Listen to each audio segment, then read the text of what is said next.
Magandang araw mga kababayan at sa aking mga kabatang pasaway. I-update lang ho natin ang pamasahe sa Starlight Sprint, Batangas Port, Calapan Port, vice versa ngayong 2025. Ang full fare po natin ay 600 pesos. Sa student po ay 480 pesos. Sa senior citizen at PWD ay 425 pesos. At sa minor po natin ay 300 pesos. Sa seafarer, OMMS, RCC ay 480 pesos.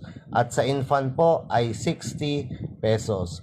Please present your ID to avail for discount. Yan ho ang update natin ngayon. Kaya po sa mga nakafollow sa akin dyan, please share this video para updated po lahat ng biyaheros natin. Sa mga hindi pa po nakafollow, please follow my Facebook page, Batang Pasaway Vlog. Ingat mga kababayan. God bless us all.